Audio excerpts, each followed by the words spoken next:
ചില പ്രത്യേക മതവിഭാഗത്തെ സന്തോഷിപ്പിക്കാനായിട്ടാണോ മതസ്പർദ്ധ വളർത്തിയെന്ന് പറഞ്ഞുകൊണ്ട് PC ജോർജിനെ ജയിലിലിടാൻ തീരുമാനിച്ചത്? ഒരു സംശയക്കാര്യത്തിൽ എനിക്കില്ല. കാരണം ഇപ്പോൾ PC ജോർജിൻ്റെ പോലെയുള്ള പ്രസ്താവന, PC ജോർജിൻ്റെ പ്രസ്താവനയുടെ വേണമെങ്കിൽ അതിനകത്ത് എതിർക്കാവുന്ന നിരവധി ഘടകങ്ങളുണ്ട്. ഞാൻ ആ പ്രസ്താവന പിന്താങ്ങാൻ വേണ്ടി സംസാരിക്കുകയില്ല. കാരണം എനിക്കൊരിക്കലും ഇന്ത്യയിലെ മുസ്ലിങ്ങൾ മുഴുവൻ തീവ്രവാദികളാണെന്നോ അവർ കുഴപ്പക്കാരാണെന്നുള്ള അഭിപ്രായം എനിക്കില്ല.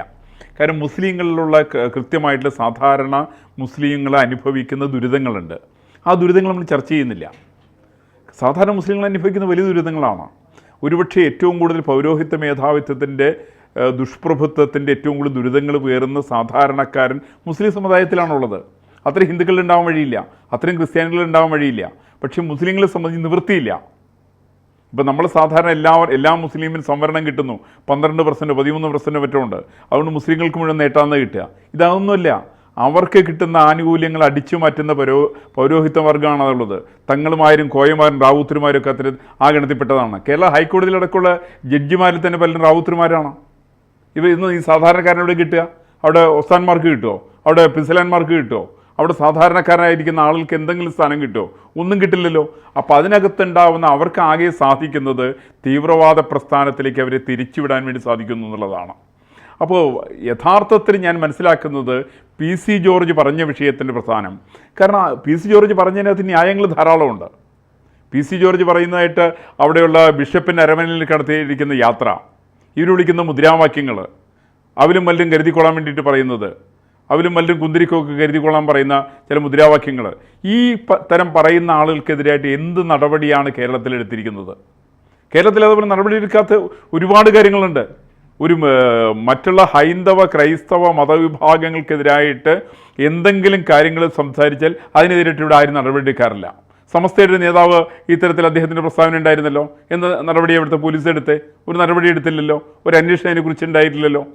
മറിച്ച് PC ജോർജ് പറഞ്ഞതിനെ നമ്മൾ ന്യായീകരിക്കാതെ കണ്ട് തന്നെ PC ജോർജിനെതിരായിട്ട് നടപടിയെടുക്കാൻ കാണിക്കുന്ന തത്രപ്പാട്, ആ തത്രപ്പാട് ഭൂഷണമെന്ന് പറയാൻ വേണ്ടി സാധ്യമാവില്ല. അതിന് കാരണം ഇപ്പോൾ PC ജോർജ് ഇതിനു മുമ്പ് പ്രസ്താവനയ്ക്ക് ഇറക്കിയിട്ടുണ്ടല്ലോ. അന്ന് PC ജോർജിന് പെട്ടെന്ന് ജാമ്യം കിട്ടുമായിരുന്നല്ലോ. ആർക്കും വലിയ പ്രശ്നങ്ങളൊന്നും ഉണ്ടായിരുന്നില്ലല്ലോ. പോലീസിന് വലിയ പ്രശ്നമൊന്നും ഉണ്ടായിരുന്നില്ലല്ലോ. ഭരണാധികാരികൾക്ക് പ്രശ്നമൊന്നും ഉണ്ടായിരുന്നില്ലല്ലോ. ഇന്ന് PC ജോർജിനെതിരായിട്ടുള്ള പ്രശ്നത്തിൻ്റെ മുഖ്യമായിട്ടുള്ള കാരണം PC ജോർജ് ഇത്തരം അവശതയനുഭവിക്കുന്ന, കഷ്ടതയനുഭവിക്കുന്ന, ദുരിതം പേറുന്ന സമൂഹത്തിൻ്റെ എന്ന ഒരു വിഭാഗത്തിൻ്റെ പ്രശ്നങ്ങളെ സംബന്ധിച്ച് പൊതുസമൂഹത്തിൽ അവതരിപ്പിക്കുന്നുണ്ട്. അദ്ദേഹം മുനമ്പത്ത് പോയിട്ടാണ് PC ജോർജ് വളരെ ശക്തമായിട്ട് ചോദിക്കുന്നുണ്ട്. PC ജോർജ് അവിടെ ഏറ്റവും സമ്പന്നമായിരിക്കുന്ന ഇന്ത്യയിലെ ഏറ്റവും വലിയ പ്രസ്ഥാനം ഏതാണ്? റെയിൽവേ ആണെന്ന് പറയുന്നുണ്ട്. അതേപോലെ തന്നെ അടുത്ത പട്ടാളത്തെക്കുറിച്ച് പറയുന്നുണ്ട്. മൂന്നാമത്തത് വഖഫ് ആണെന്ന് പറയുന്നുണ്ട്. ഈ വഖഫിന് ഭൂമി മുഴുവൻ അതിച്ചു കൊടുത്തത് പണ്ഡിറ്റ് ജവഹർലാൽ നെഹ്റു ആണെന്ന് പറയുന്നുണ്ട്. ഇങ്ങനെ നിർഭയം സംസാരിക്കാൻ സാധിക്കുന്ന ഒരാളാണ് PC ജോർജ്. അങ്ങനെ നിർഭയമായിട്ട് സംസാരിക്കുന്ന PC ജോർജിൻ്റെ മണ്ടയ്ക്ക് തന്നെ ഒന്ന് കൊടുക്കട്ടെയും തീരുമാനിച്ചു എന്നുള്ളതല്ലാണ്ട് എനിക്കിതിനകത്ത് വലിയൊരു പ്രാധാന്യം സത്യത്തിൽ തോന്നിയില്ല. ചിലപ്പോൾ വേണമെങ്കിൽ ജാമ്യം കിട്ടാതിരിക്കാം. പക്ഷേ മറ്റൊന്നുള്ളവർ തിരിച്ചറിയേണ്ടത് PC ജോർജിനെ 4 ദിവസം ജയിലിൽ കിടത്തിയാലുള്ള പ്രശ്നം, PC ജോർജ് 5-ാം ദിവസം പുറത്തേക്ക് വരുന്നത് കേരളത്തിലെ കഷ്ടപ്പെടുന്നവരുടെ പ്രതിനിധിയായിട്ടാണ് പുറത്തു വരിക. കാരണം ഇന്ന് ഈ ചില വിഭാഗങ്ങൾക്ക് കൊണ്ട് സംസാരിക്കാനായിട്ട് ആരുമില്ല. ആർക്ക് വേണമെങ്കിലും എന്ത് വേണമെങ്കിലും പറയാം. നമ്മുടെ ഇയാൾക്ക് സ്പീക്കർ ഷംസീറിന് ഇവിടുത്തെ ഗണപതി മിത്താണെന്ന് വേണമെങ്കിൽ പറയാം. അല്ലെങ്കിൽ ആചാരവിശേഷങ്ങൾക്കെതിരായിട്ട് മുഴുവൻ വേണമെങ്കിൽ പറയാം.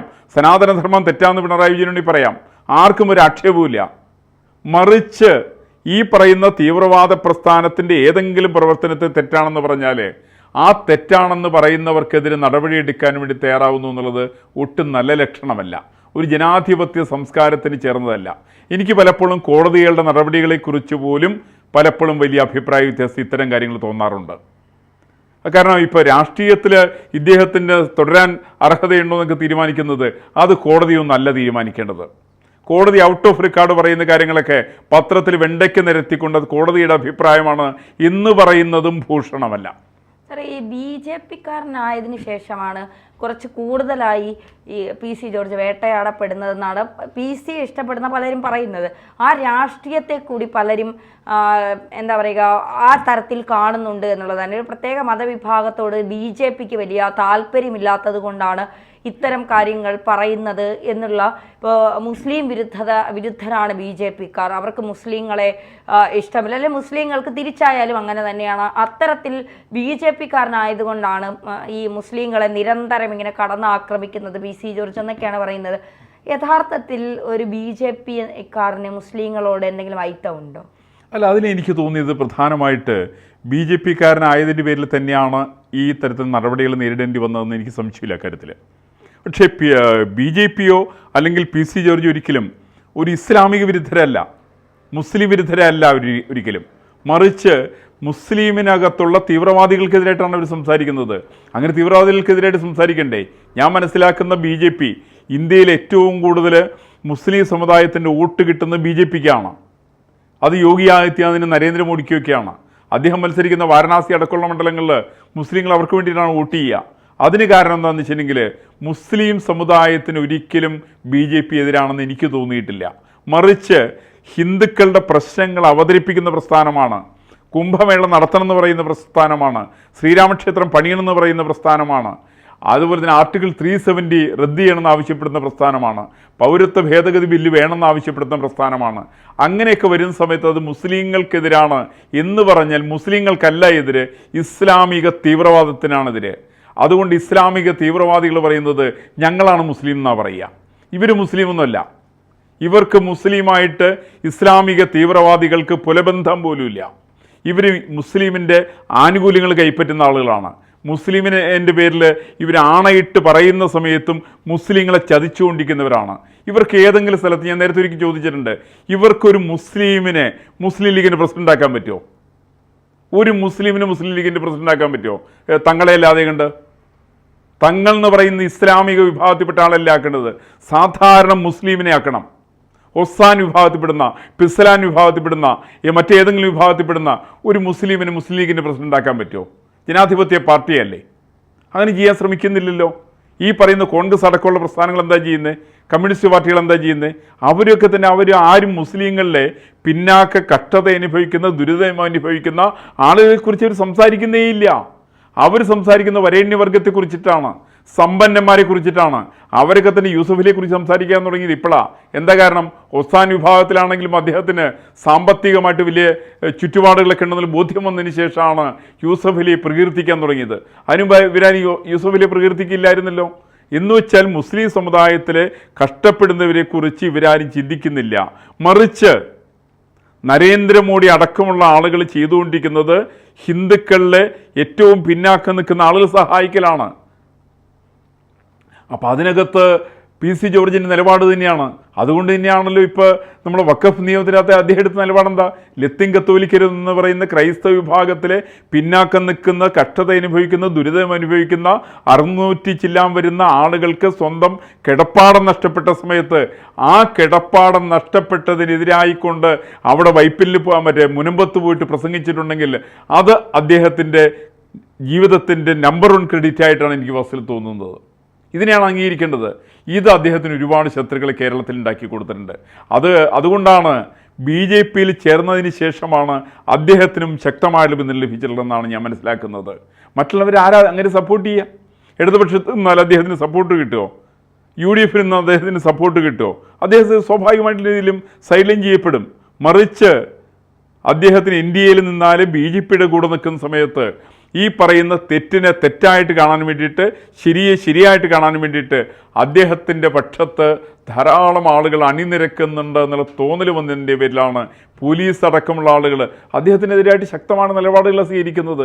അദ്ദേഹത്തെ എന്തോ അറസ്റ്റ് ചെയ്ത് ജയിലിലാക്കി കഴിഞ്ഞിട്ടുണ്ടെങ്കിൽ ആനയാവുന്നുള്ള മട്ടിലാണ്. ഇത് ആരെയും പേടിപ്പിക്കുന്നത്?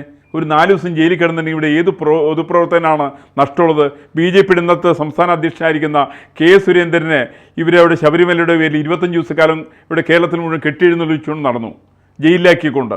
അവസാനം എന്താ പറ്റിയത്? അത് K. സുരേന്ദ്രൻ്റെ ജീവിതത്തിൽ ഒരു വലിയൊരു വഴിത്തിരിവായിട്ട് മാറി. K. സുരേന്ദ്രൻ രാഷ്ട്രീയ രംഗത്തുള്ള കുതിച്ചുകയറ്റത്തിന് മുഖ്യമായിട്ടുള്ള കാരണം ഈ സർക്കാർ 25 ദിവസം ജയിലിലാക്കിയതാണ്. ഞാൻ മനസ്സിലാക്കുന്നത് 4 ദിവസം 5 ദിവസമോ അല്ലെങ്കിൽ 14 ദിവസക്കാലത്തോളം PC ജോർജ് ജയിലിൽ കിടക്കട്ടെ, ഒന്നും സംഭവിക്കില്ല. വളരെ നിർഭയനായിട്ട് പുറത്തു വരുന്ന PC ജോർജിനെ കേരളത്തിൽ ലക്ഷക്കണക്കിന് ആളുകൾ അദ്ദേഹത്തെ സ്വീകരിക്കും. അടുത്ത വർഷം പൂഞ്ഞാർ മണ്ഡലത്തിൽ നിന്നുകൊണ്ട് അദ്ദേഹം തെരഞ്ഞെടുപ്പിൽ മത്സരിക്കും. അദ്ദേഹം തെരഞ്ഞെടുപ്പിൽ ജയിക്കും. ആ സമയത്താണ് ആർക്കൊക്കെയോ വേണ്ടിയിട്ട് ഇദ്ദേഹത്തിന് അറസ്റ്റ് ചെയ്യുന്ന ആളുകൾ അവർക്ക് തിരിച്ചറിയാൻ സാധിക്കും സുരേഷ് ഗോപി ജയിപ്പിച്ച പോലെയുള്ള സംഭവം തന്നെയാണ് ഇതിനകത്തുള്ളത്. സുരേഷ് ഗോപി ജയിപ്പിച്ചതിൽ വലിയ പങ്കാളിത്തമുള്ളത് മാധ്യമ പ്രവർത്തകയ്ക്കടക്കമുണ്ട്. കള്ളക്കേസ് കൊടുക്കുക, എന്നെയൊക്കെ കടന്നാക്രമിച്ചു എന്ന് പറയുക, അങ്ങനെ കള്ളക്കേസ് കൊടുത്ത് അദ്ദേഹത്തെ അപമാനിക്കാൻ ശ്രമിച്ച ആളുകൾക്കുള്ള ചുട്ട മറുപടിയായിരുന്നു തൃശ്ശൂരിലെ തെരഞ്ഞെടുപ്പെങ്കിൽ സമാനമായിട്ടുള്ളൊരു സാഹചര്യം തന്നെയാണ് PC ജോർജിൻ്റെ കാര്യത്തിലുള്ളത്. അപ്പോൾ PC ജോർജിന് ശക്തമായിട്ട് തിരിച്ചു വരാൻ സാധിക്കുന്നതാണ് എൻ്റെ വിശ്വാസം. ശരിക്കും അതുകൊണ്ടതാണ്.